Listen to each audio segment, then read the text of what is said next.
Shalom, pessoal, shalom a todos vocês que estão conosco mais uma vez em mais uma videoaula que nós estaremos aqui com vocês. Essa é a nossa segunda aula, segunda videoaula, né? Estamos na introdução dessa disciplina, Moedim, Tempos e Estações. E aí fecharemos aqui nessa segunda aula essa nossa introdução para que a gente possa começar a caminhar dentro dessa disciplina Tempos e Estações. Na aula anterior, introdutória, primeira parte da introdução a essa disciplina, nós vimos 3 pontos iniciais aqui. Primeiro, nós analisamos acerca daquilo, o conteúdo que faz parte dessa disciplina, aquilo que nós estaremos abordando no decorrer dessa disciplina e desse curso aqui. Depois, falamos acerca dos sinais, os meios, as ferramentas que são utilizadas para que nós possamos compreender, entender e discernir os tempos que nós estamos vivendo. E, por fim, demos aqui algumas literaturas que estão relacionadas a esse tempo para que possam, através dessas literaturas, enriquecer mais aqui o nosso conteúdo acerca desse tema que a gente vai estar tratando. E essa, então, é a nossa segunda aula introdutória da disciplina Moedim, Tempos e Estações. E para isso, a gente vai entrar nesse próximo ponto que a gente tem, que é o quarto ponto dessa introdução que a gente tem aqui, que vai abordar acerca dos conceitos básicos, fundamentais para nós iniciarmos essa disciplina. Por que é importante a gente falar isso? Porque dentro desse curso, nós vamos estar utilizando alguns termos até desconhecidos de muitos, então é importante a gente tratar alguns conceitos iniciais aqui com vocês antes de começarmos a falar e utilizar esses termos e esses conceitos para que a gente possa se ajustar aqui na nossa matéria. Então, vou compartilhar com vocês agora o primeiro slide dessa segunda videoaula e nós vamos começar exatamente por aqui. Tempo, o conceito de tempo. E eu coloquei aqui para vocês que tempo é um elemento fundamental na criação, perceptível pela capacidade visual, observação da coisa criada. É exatamente aqui que eu queria comentar com vocês. Tempo.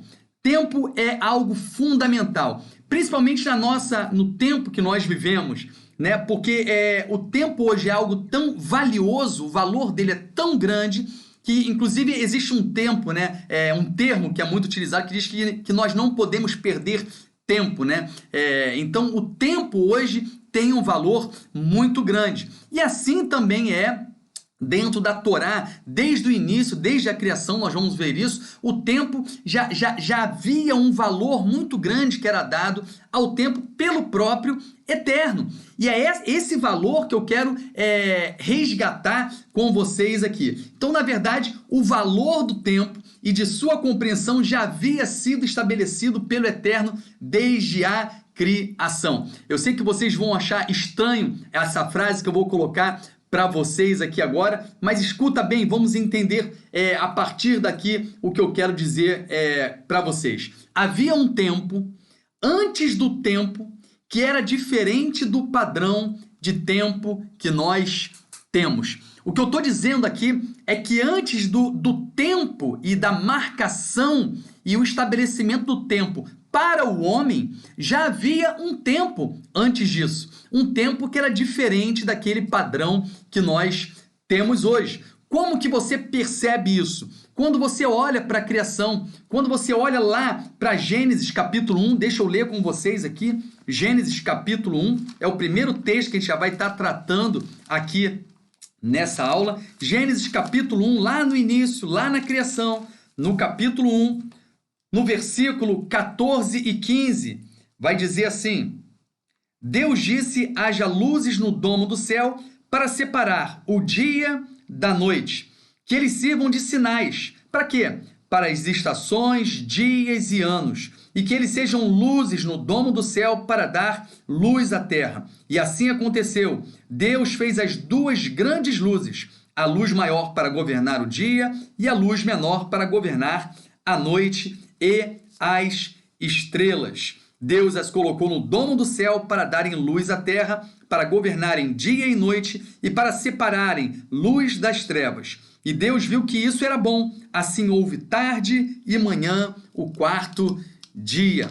Então, no quarto dia é que o Eterno cria, aqui como você vê no texto, é que ele cria os luminares, aqueles sinais que iriam fazer separação, que iriam dar ao homem a capacidade, a condição, a ferramenta para que ele pudesse compreender o tempo, compreender o que é um dia, o que é a noite, né? O que é um mês, o que é um ano. Então, ali através dos luzeiros no quarto dia, o Eterno estabelece o tempo segundo para o homem, vamos dizer assim. Só que antes disso, quando você lê as Escrituras, você vê que já havia uma compreensão de tempo, porque você teve o primeiro dia, o dia 1 da criação, o segundo dia, o terceiro dia, mas como que pode haver uma compreensão de tempo se os luzeiros não estavam prontos ainda? Se aquilo que define o tempo ainda não havia sido criado. E aí você entende o que eu falei com vocês, que havia um tempo, antes do tempo, antes do que é descrito na criação aqui no quarto dia, que era diferente do padrão de tempo que nós temos hoje.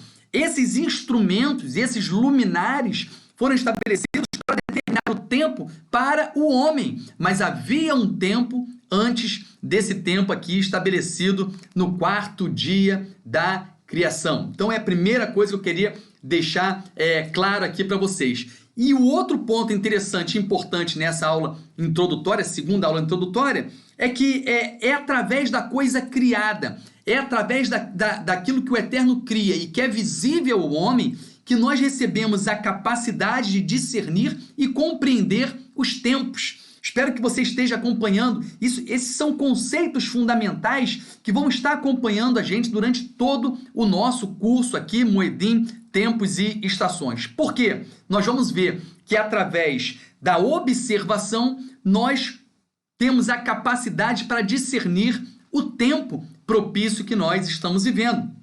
Um outro texto que a gente pode ver isso e que expressa muito bem isso está lá em Romanos. Romanos no capítulo 1. Romanos capítulo 1. E aí você pode anotar aí no seu caderno todos esses textos que a gente está trazendo aqui. Romanos capítulo 1, no versículo 20.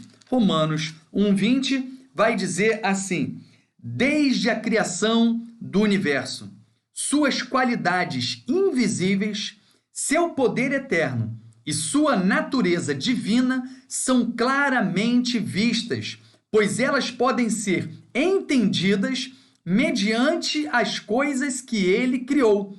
Portanto, eles não têm desculpa. O que o texto está dizendo é que tanto as qualidades invisíveis do Eterno, o poder do Eterno, a natureza divina, tudo aquilo que diz respeito à revelação do Eterno pode ser perceptível, é perceptível através da coisa criada.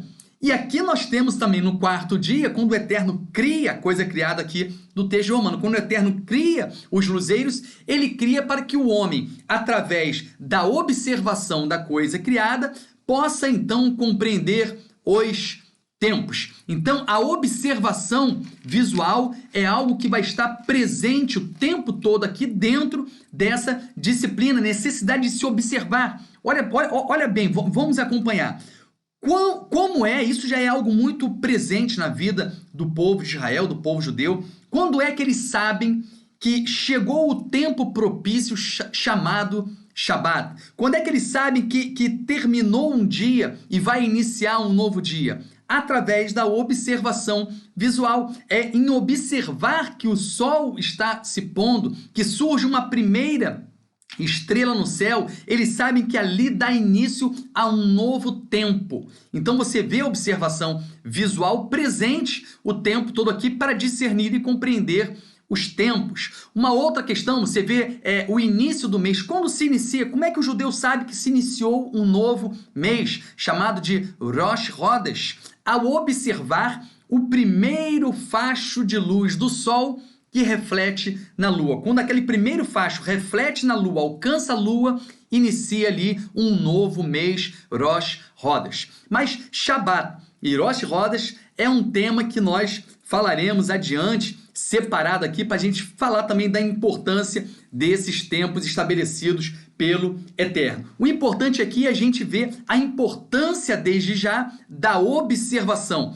Primeiro, o valor que o Eterno dá ao tempo, ao discernir o tempo, e ele demonstra isso quando cria os luzeiros e entrega ao homem como marcos, como sinais determinantes dos tempos para que o homem possa aí sim se ajustar no tempo. Segundo, a importância da observação dentro dessa disciplina, de ver a coisa criada, analisar a coisa criada e assim compreender o tempo propício. E aí eu queria compartilhar um outro texto com vocês que demonstra isso. Lá em Atos. Atos no capítulo 2. Atos capítulo 2, versículo 15 em diante.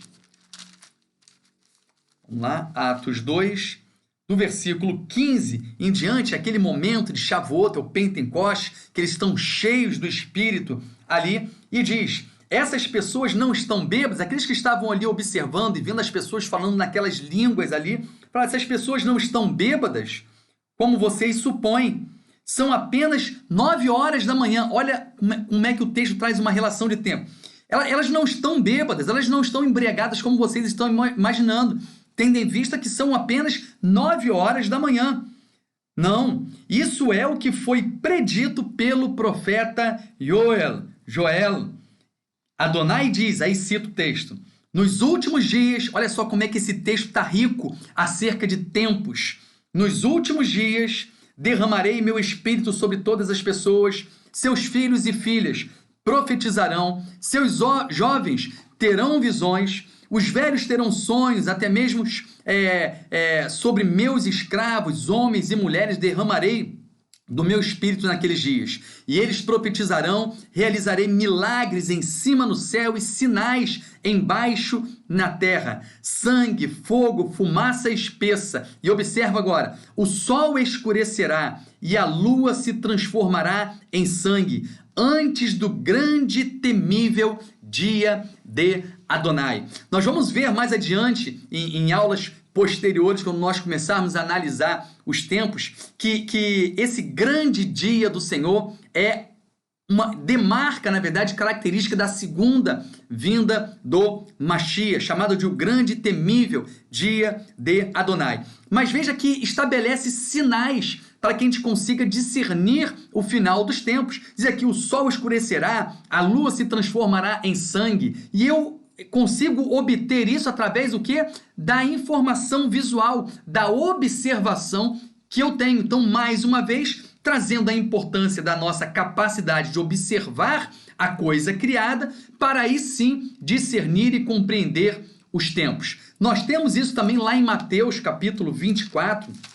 Estou dando o texto para ir fundamentando tudo aquilo que a gente está tratando aqui. Mateus capítulo 24 é um texto altamente profético, vocês conhecem muito bem, e a partir do versículo 29, ele diz assim: imediatamente após as dificuldades daqueles tempos, e ele vai citar a mesma coisa que foi citado em Atos, né? O sol escurecerá, a lua não mais brilhará, as estrelas cairão do céu e os poderes celestes serão abalados. Então fala da coisa criada e da necessidade de se observar para entender aqui os tempos. E continua aqui o texto dizendo: então o sinal do Filho do Homem aparecerá no céu, todas as tribos da terra, e vai falando que isso seria visto, né, de uma extremidade do céu ao outro, a capacidade de todos poderem observar esses sinais, uma vez que o céu, os luzeiros são observáveis em qualquer ponto da terra. E diz no versículo 32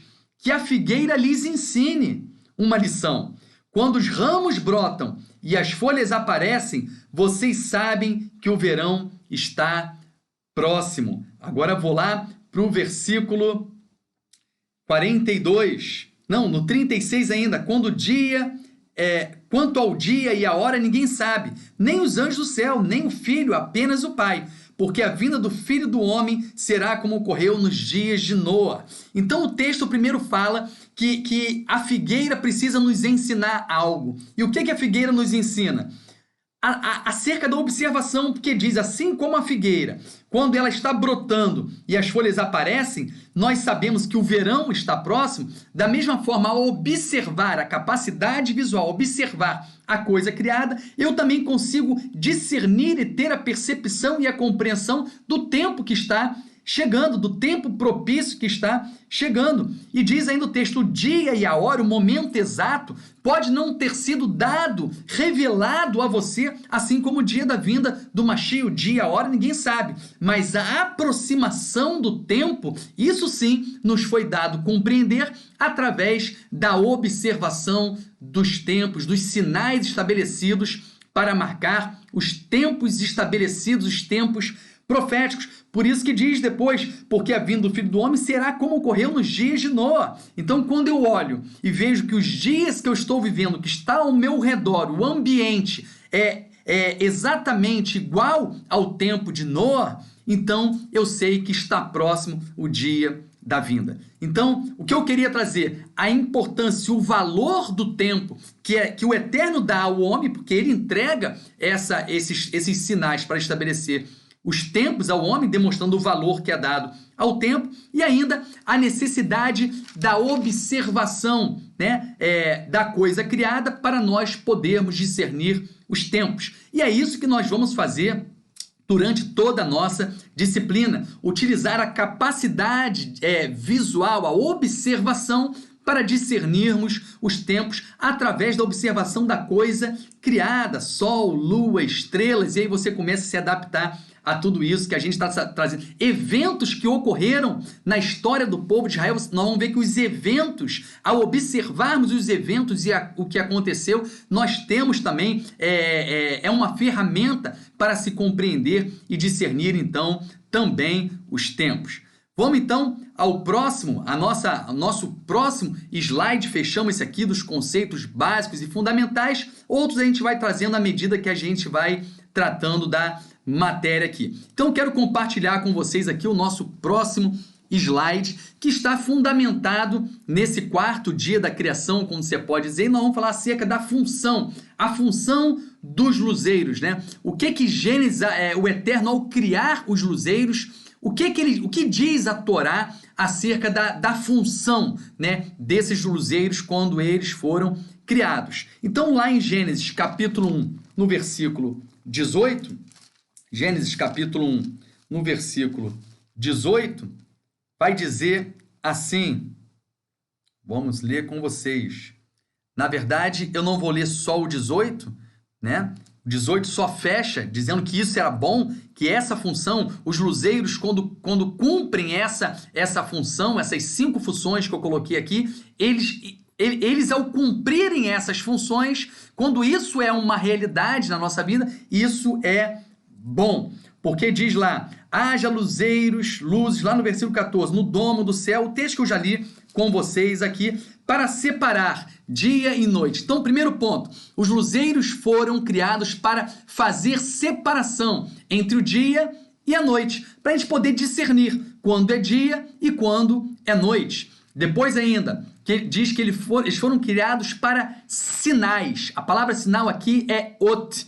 E aí eu já vou adiantando algumas coisas. Essa palavra sinais ou ot é a palavra também que tem relação com a palavra signo. Sinais são signos, signos são sinais. Então, para você entendendo que serve também, os luzeiros não foram estabelecidos apenas para fazer separação de dia, para eu saber quando é dia e quando é noite, mas também como sinais, e nós vamos ver mais adiante sinais de quê, né?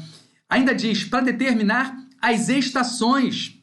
Estações no original aqui é moedim. Moedim são tempos marcados, né? Olha aqui embaixo eu coloquei para vocês outros sinais, signos. Moed, né? Que deu origem no plural moedim. Estações, tempos designados, encontros marcados, ensaio geral. E aqui é importante entender que esses são tempos determinados, são estações estabelecidas pelo Eterno. Então são agendamentos que foram feitos pelo Eterno, o Eterno que marcou esse encontro, que agendou esse tempo determinado. Por isso esses tempos que são determinados pelo Eterno são diferentes do dia comum, do tempo comum, porque há uma especialidade que foi dada a esse tempo pelo próprio Eterno. Foi ele que disse: esse tempo é um tempo especial, que eu agendei, que eu demarquei para algo específico.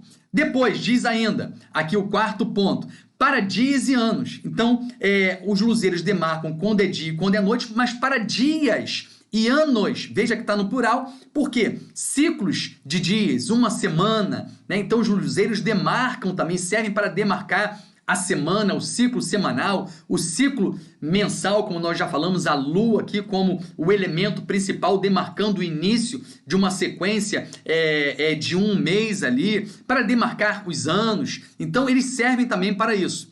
E servem ainda para quê? Os luminares que foram criados no quarto dia, para iluminar a terra, para trazer luz à terra.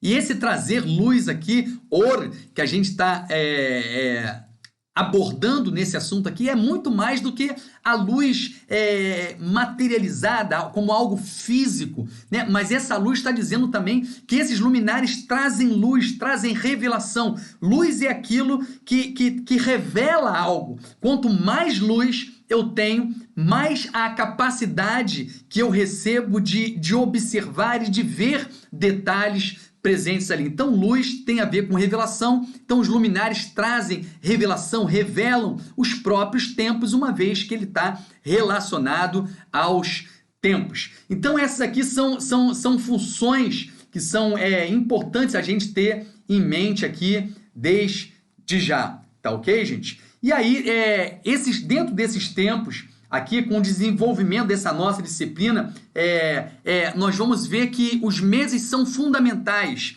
Então a gente vai caminhar a nossa disciplina analisando os meses. Dentro dos meses nós vamos caminhando na nossa matéria e observando tudo isso. Observando dias especiais que ocorreram dentro dos meses. Nós vamos observar os sinais dentro de cada um dos 12 meses, nesse ciclo de um ano, dos 12 meses. Vamos ver as estações, os tempos determinados dentro de cada mês, cada festa, cada celebração. Essa palavra moedim está relacionada muito às festas. Então vamos analisar as festas dentro de cada mês e assim a gente vai ter uma visão geral dos meses daqui do ciclo anual, para que a gente saiba se movimentar segundo os tempos que a gente tem disponíveis aqui para gente. Tá ok, gente? Então, dentro do chamado Rodashim, que nós falamos na primeira videoaula, dos meses, a gente vai conduzir aqui a nossa matéria. O calendário judaico, ele é formado por 12 meses, por isso teremos aqui uma análise, um trabalho dentro desses 12 meses. E aí, eu quero compartilhar com vocês para a gente começar a visualizar o calendário judaico, o nome dos meses. Nós vamos ver que cada tribo está relacionada também a um dos meses. Então, tudo isso a gente vai estar analisando qual a relação da tribo, o que a tribo revela sobre o mês, o que o nome do mês revela, o que os sinais. Então, vamos analisar aqui, eu quero compartilhar com vocês o calendário, a tabela do ciclo anual que nós temos aqui dentro do calendário judaico. Então nós temos aqui o primeiro mês, estabelecido, na verdade, lá em Êxodo, no capítulo 12, versículo 1, o Eterno muda o calendário do homem, a gente vai entender isso mais à frente, e ele estabelece um novo calendário para o seu povo, porque ao sair do Egito, os hebreus passam a ser chamados de povo de Deus. E ali naquele momento eles recebem um calendário. Olha como que o tempo é algo importantíssimo para o Eterno e para o povo do Eterno. Porque quando eles saem do Egito, quando eles deixam as trevas para a luz,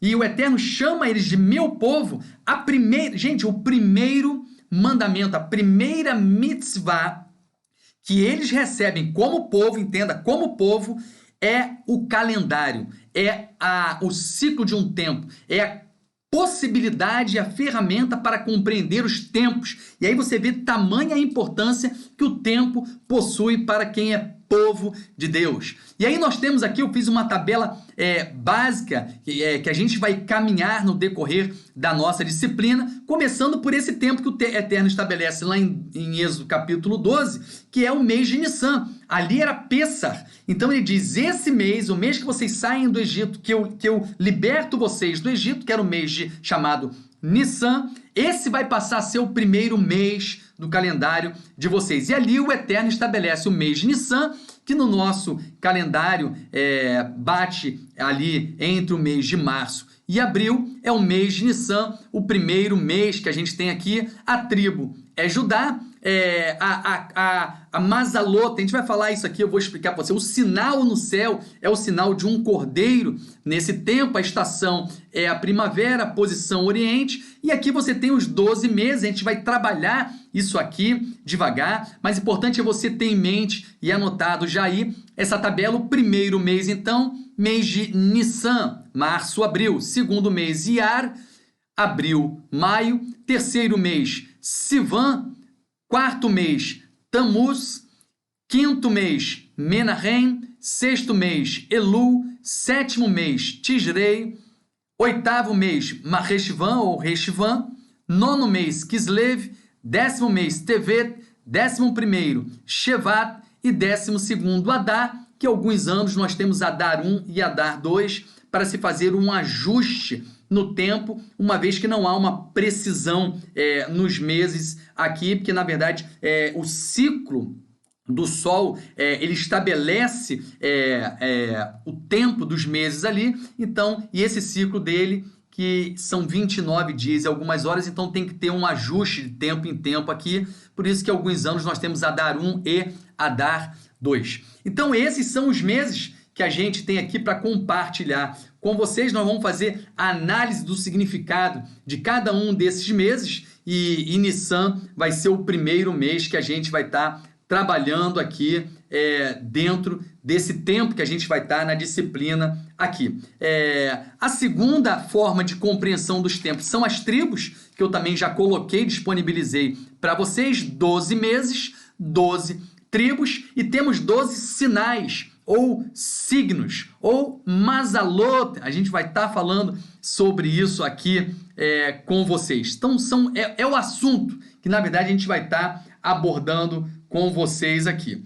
Talvez você esteja, desde já aí, falando que coisa estranha é essa, que papo é esse de constelação, né? Então eu quero compartilhar um pouco com vocês acerca desse conceito de constelação. Será que isso não é algo pagão, não é algo místico? Ou será que isso está presente na Torá e é revelador? E esses são os sinais, como diz lá, que serve como sinais. A palavra, como eu já falei com você, signo, é sinal. Ot, né, no hebraico, são signos, sinais. E isso, será que isso é algo comum dentro do meio judaico? Não sei quantos de vocês já ouviram um gesto, um termo que a gente usa quando celebra ou um aniversário ou um casamento e a gente deseja as pessoas que estão realizando ou aquele aniversário ou aquele casamento, noivo, a noiva, a gente deseja Mazal Tov. Mazal Tov é uma forma de a gente desejar, como nós desejamos um feliz aniversário, parabéns pelo dia de hoje. Em hebraico tem Mazal Tov. E aí a gente fica perguntando, o que é Mazal Tov? Tov muitos sabem que é bom, né? E Mazal, o que significa Mazal? Para que você veja que, na verdade, essa compreensão de constelações como sinais já é algo presente dentro do meio judaico, dentro da própria Torá. E aqui eu botei para você sinais, né, que é um dos instrumentos, da ferramenta que a gente vai usar para compreender os tempos. Os luminares são sinais. Está lá em Gênesis, nós já compartilhamos isso com você, lá no 4º dia da criação. Mas o que isso quer dizer? O que quer dizer que os luzeiros, sol, lua, estrela são sinais? Então eu botei aqui, você já deve ter ouvido esse termo, Mazal Tov. Sabe o que é Mazal? Mazal ou Mazalot é constelações. E aí você deve estar achando estranho. Então o que eu estou falando quando eu falo Mazal Tov para as pessoas? Mazal tem um sentido de gotejar, algo que vem do céu. Por isso que fala acerca, é o termo utilizado para as constelações. O que eu estou declarando é aquilo que está sendo proclamado no céu, aquilo que está sendo anunciado no céu, que as bênçãos dos céus venham sobre a sua vida, que aquilo que é bom, que está no céu, venha sobre a sua vida. E o que é bom? Nós já lemos lá em Gênesis, o bom é que os luzeiros cumpram a sua função. E qual é a função deles? Uma delas, determinar os tempos, revelar os tempos. Então, quando os luzeiros cumprem esse propósito, e nós fazemos parte desse propósito, quando nós compreendemos a função dos luzeiros e o que eles revelam, então nós trazemos esse equilíbrio ao tempo, ajustamos a nossa vida ao tempo proclamado nos céus, e isso é bom, isso é bênção, eu vou falar assim para vocês. Então é sobre isso que nós vamos começar a trazer aqui alguns conceitos fundamentais que serão utilizados durante toda a nossa disciplina. E aonde eu começo? Eu começo com um texto que é fundamental para você que está aqui fazendo essa disciplina, que é o Salmo 19. O que diz o Salmo 19? O Salmo 19, ele, a partir do versículo 1 ao versículo 7, diz assim: os céus declaram a glória de Deus. Os céus estão declarando, gente. O firmamento fala, olha só, o firmamento está falando da obra das suas mãos. Cada dia expressa a sua glória e cada noite revela esse conhecimento. Sem discurso, sem palavra. Então o céu está falando, o céu está declarando a glória de Deus, a obra das suas mãos, mas é sem palavra. Como que eu declaro sem palavra? Meu amigo, através de imagens, através de sinais. São imagens, imagem é um meio de comunicação e cada vez mais utilizado na nossa modernidade. Quando você pega um computador hoje, você vê lá as imagens, a imagem de uma impressora. Não precisa mais estar escrito impressora e nem ninguém falar impressora. Você, através da observação da imagem, você recebe a comunicação. E assim é o céu. Ele comunica, ele fala através das imagens. Sem discurso, sem palavra, sem que sua voz seja ouvida. Sua mensagem ecoa ao redor de toda a terra, porque aonde você for, nos quatro cantos da terra, e você olhar para o céu, ele estará sobre a sua cabeça, anunciando algo, anunciando a obra de Deus, a glória de Deus, a obra das suas mãos, é o que está dizendo o salmista. Sua mensagem ecoa por toda a terra, e suas palavras chegam até o fim do mundo.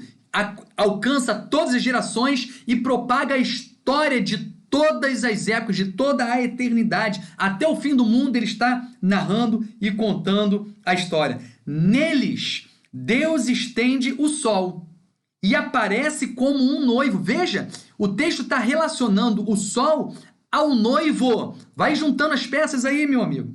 O noivo, saindo da sua câmara nupcial, com o deleite de um atleta correndo a sua trajetória, se alegrando como um atleta que vence, levanta de um lado do céu, circula até o outro lado e nada escapa o seu calor.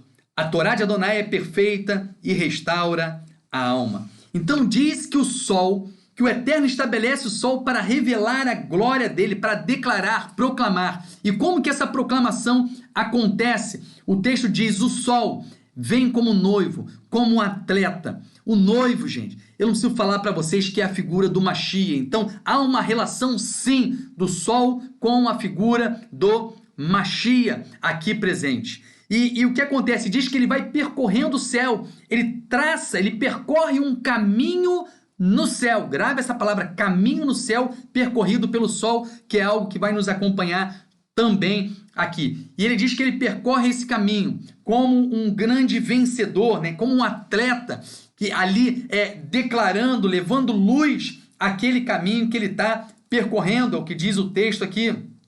E ele vai de um lado ao outro, e nada escapa ao seu calor, nada escapa à sua luz, nada escapa, na verdade, à sua revelação. Então ele caminha, e à medida que ele vai caminhando, como um atleta percorre o céu, ele vai anunciando, levando a sua luz e anunciando, revelando, levando luz àquelas imagens que estão ali, naquele momento, naquele caminho. Então esse é um primeiro ponto que eu precisava tratar para vocês. Mas aí talvez você fale desde já. Mas esses sinais ou essas imagens que nós vemos que são divulgadas, figura de um touro, figura de um caranguejo, figura de dois homens, dois gêmeos, figura de um cordeiro, de um homem derrubando água, chamado de aquário. Isso não é uma coisa mística, né? Talvez seja uma das questões, deixa eu passar aqui o outro slide para vocês.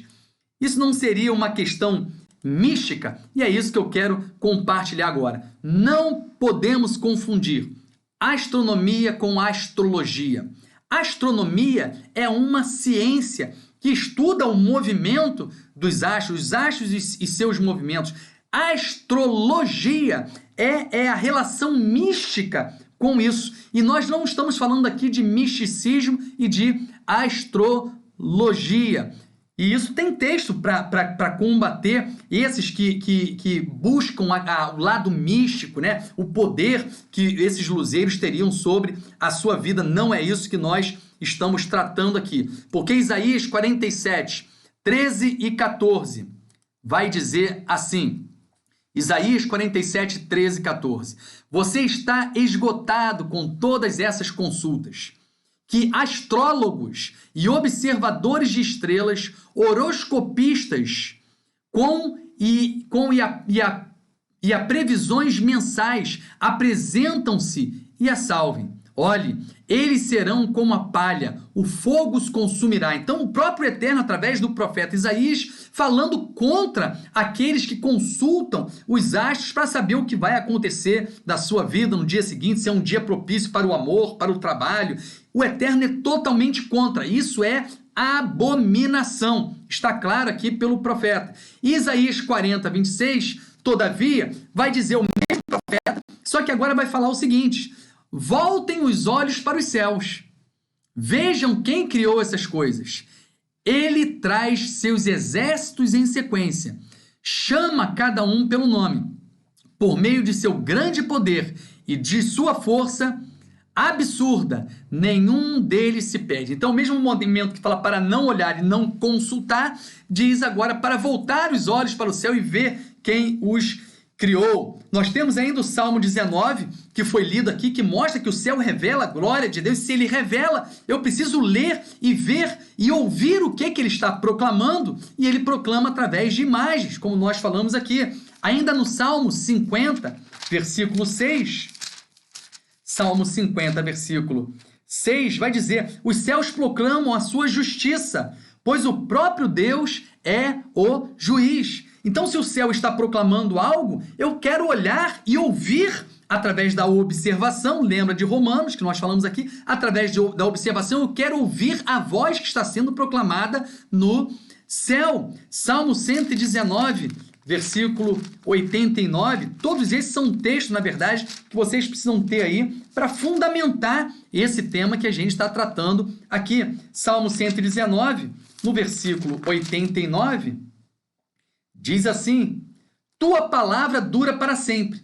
Adonai está firmada nos céus para sempre. Diz que a palavra de Adonai está firmada nos céus. E o que o céu está anunciando nada mais, nada menos do que a própria palavra de Adonai. E por fim, Jó capítulo 9. Jó capítulo 9, versículo 9, para surpresa de muitos, além de falar sobre constelações, vai dar o nome dessas constelações. Jó 9, versículo 9 diz, ele fez a Ursa Maior, o Órion, as Pleiades e esconde as constelações do sul. Jó, Amós, profetas que falam, citam inclusive o nome das Mazalot, o nome das constelações, porque já era algo de conhecimento. Jó, um dos livros mais antigos que a gente tem ali presente no Taná, já descrevia essas figuras que nós temos ainda hoje, essas imagens que nós temos ainda hoje presentes. Por quê? Porque já era algo de conhecimento. Na verdade, as imagens, deixa eu definir algo para vocês aqui, Essas imagens que são relacionadas a constelações e que nós temos acesso hoje, na verdade, já haviam sido reveladas desde a criação, desde o início dos tempos, lá há 7, há 100, e isso foi passado, esse conhecimento foi passado de gerações a gerações, e chegamos inclusive ao ponto de uma tribo, a tribo de Sacar, né? Quando chegar no mês dela a gente vai estar mostrando isso, uma tribo que era conhecedora dos tempos e das estações, conhecedora exatamente disso. E você vê aqui Jó citando o nome de constelações, Órion, Ursa Maior, Pleiades. Então, constelações do sul, então ele está citando nomes de constelações que são figuras, imagens, porque já era algo do conhecimento.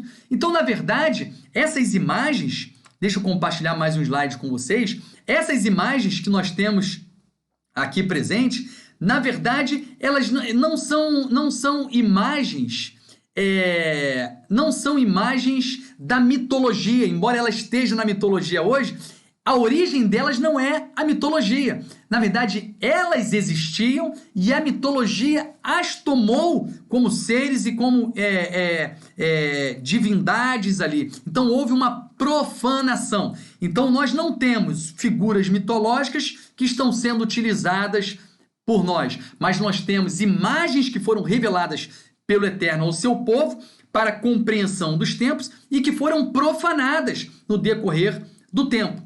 Profanação, transformando os sinais em figuras mitológicas. Isaías capítulo 14, versículo 13 e 14 diz: Você pensava consigo mesmo, escalarei os céus, elevarei meu trono acima das estrelas de Deus, eu me sentarei no monte da Assembleia ao longe, no norte. Subirei além dos cumes das nuvens e me tornarei semelhante ao Altíssimo.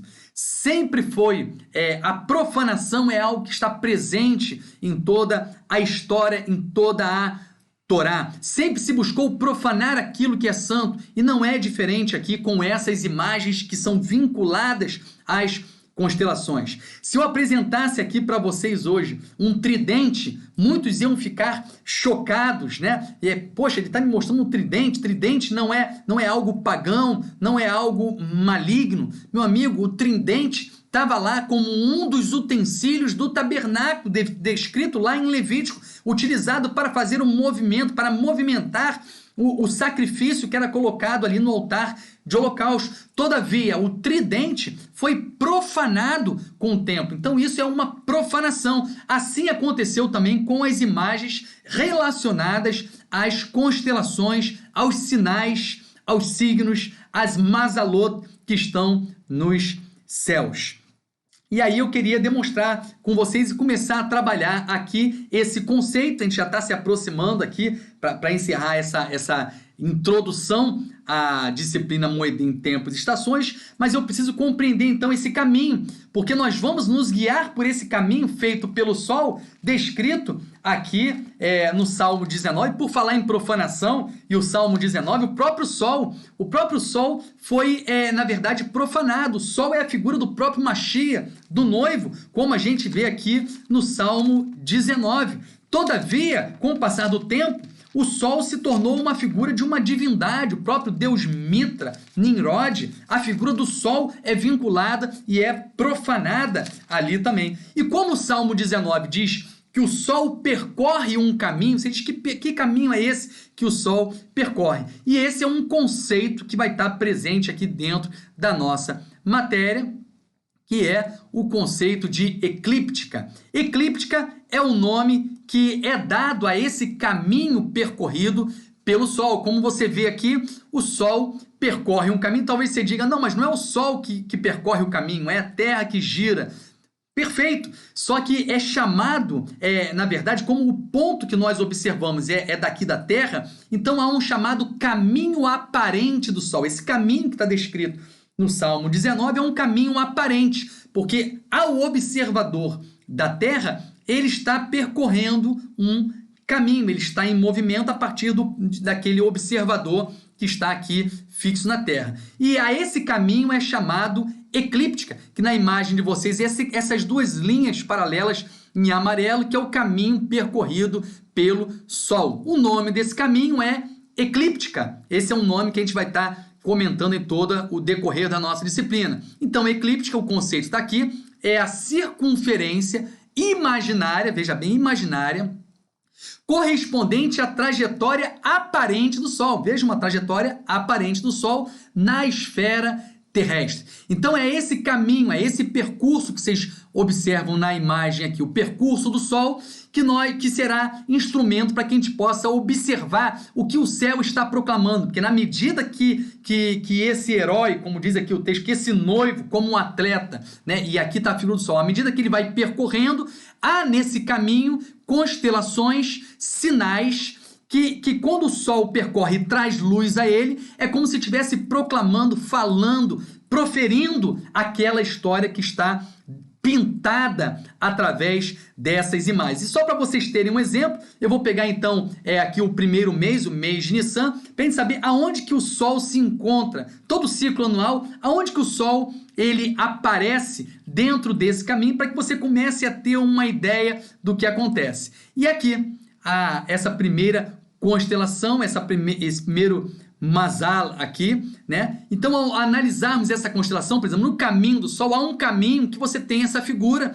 que muitos chamam de Áries, eu gosto de chamar de cordeiro, é a imagem de um cordeiro, e o Sol, ele se encontra no momento aqui, ele passa por essa constelação exatamente no mês de Nissan. Será que isso é uma coincidência? Exatamente no mês de Pessa? Exatamente no mês que nós temos o Cordeiro de Deus? Que nós temos a própria figura do Mashiach como cordeiro, ou o cordeiro pascual? Será que é exatamente aqui, quando um cordeiro é sacrificado, o povo sai do Egito, que o Sol percorre essa imagem? Será que é uma simples coincidência que isso acontece? Não.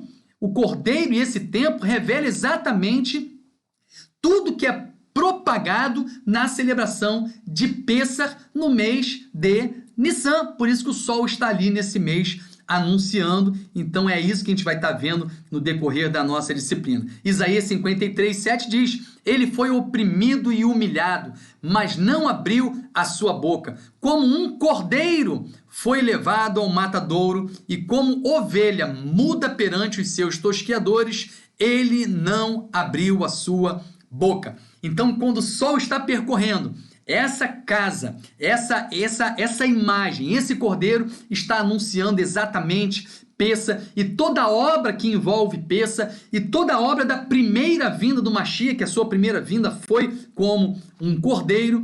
Então, é isso que é narrado quando nós passamos por esse tempo. E quando compreendemos, quando sabemos observar isso e compreendemos o tempo, sabemos que aquela palavra está sendo anunciada, e aí eu tenho o discernimento do tempo propício que eu estou vivendo. Então, nós vamos seguir esse caminho dos 12 meses, que é o caminho percorrido pelo Sol. Estaremos analisando também a Lua e as estrelas aqui no decorrer das nossas aulas, e cada constelação dessa, aonde passa a eclíptica, o caminho do Sol, nós temos 12 constelações, então, por isso 12 tribos, 12 meses presentes aqui, e cada constelação dessa que a gente vai analisar, chamada de constelação principal, nós teremos outras 3 imagens que estão relacionadas a ela. Essas 3 imagens que estão próximas e relacionadas e ligadas e conectadas à constelação principal são chamadas de decanos. Então é um outro conceito que a gente tem aqui de decano. E aqui, para você entender, eu coloquei mais esse slide. Eu tenho aqui a eclíptica, né, que é esse caminho na linha amarela. E aqui eu tenho, por exemplo, essa linha vermelha está representando ali uma constelação que, quando o Sol passar ali junto na análise daquela história,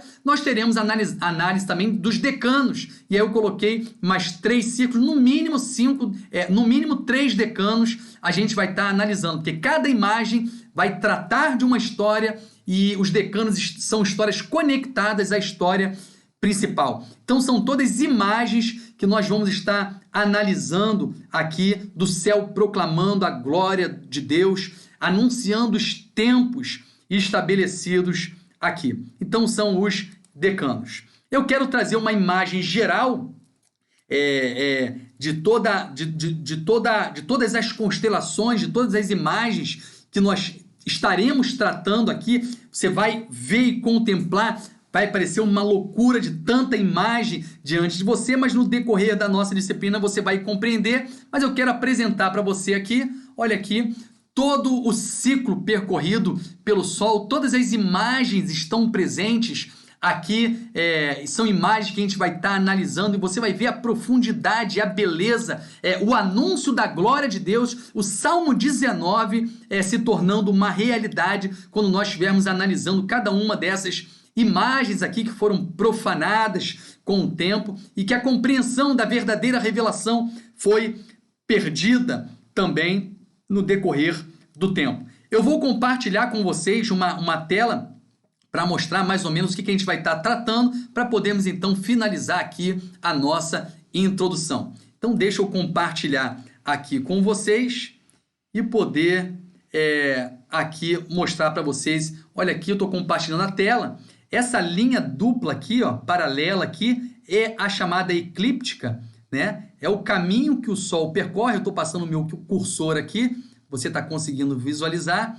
E nesse caminho aqui, nós temos as constelações principais. Aqui, por exemplo, começa o mês estabelecido pelo Eterno em Êxodo 12, o mês de Nissan. O Sol estará aqui no Cordeiro, você pode ver o Cordeiro aqui. E aí começa então o Sol a percorrer o primeiro mês, um Cordeiro, primeira constelação principal. A segunda, você tem um Touro. A terceira, quarta, quinta, sexta, sétima, oitava, aqui, nona, décima, 11ª e 12ª aqui, o peixe aqui, e retornamos a um novo ciclo. Então teremos sempre uma constelação principal. Deixa eu pegar aqui e arrastar para mostrar a vocês o que a gente vai estar fazendo. Nós temos aqui, por exemplo, a constelação do Cordeiro presente aqui, e ela vai ser uma constelação principal, a primeira constelação, o primeiro mês que a gente vai estar, inclusive, analisando. E junto com ela nós teremos 3 decanos, no mínimo 3 a gente vai estar analisando o que está relacionado a ela. Então, por exemplo, nesse mês nós analisaremos também esse aqui que parece um monstro marinho, vendo qual o significado dele, né? O que ele representa, na verdade, na relação com a história que está sendo narrada aqui. Então será um decano, será esse aqui. Um outro decano que nós iremos analisar dentro do primeiro mês está aqui, é uma imagem que não está podendo ver, mas quando nós analisarmos eu vou trazer para vocês imagem com uma qualidade melhor. Aqui nós temos uma constelação que na verdade é como se fosse uma mulher ornada, né? E um rei apontando o cajado para ela. Nós vamos ver o significado que ela tem e traz para a nossa vida aqui. Então é um segundo decano que a gente estará analisando aqui, e então cada uma terá pelo menos 3 decanos que a gente vai estar analisando, né, no decorrer da nossa disciplina. Aqui a gente vai estar abordando. Então estaremos estudando sempre uma principal e 3 decanos. E voltando então, finalizando com vocês, uma vez conhecido aqui, então nós encerramos a nossa introdução a essa disciplina. Através desses 2 vídeos, vocês conseguem entender um pouco aquilo que a gente vai estar tratando na disciplina Moedim, tempos e estações. Iremos analisar os tempos, os meses, as celebrações, os eventos, os encontros marcados, as tribos relacionadas a cada um desses meses, as estações. Isso é tudo que a gente vai estar analisando para compreender. Então, à medida que eu vou avançando nos meses, eu vou saber agora o que esse mês está sendo, o que está sendo propagado naquele mês e o que é propício para aquele mês, e aí eu vou ter o discernimento e poderei me mover segundo esse movimento. Assim, nós encerramos a nossa introdução à disciplina. Sejam todos bem-vindos, e aí iniciaremos então o nosso ciclo de análise, a nossa próxima videoaula. Eu vou tratar com vocês acerca de 2 tempos, antes de entrarmos nos meses, 2 tempos fundamentais, que é Shabat e Rosh Chodesh. O Shabat, o sétimo dia, é o primeiro dia de um mês, o dia que inaugura o mês, para falar sobre a importância de nós compreendermos esse tempo. Então, até a nossa próxima videoaula da disciplina Moedim, Tempos e Estações. Shalom, shalom.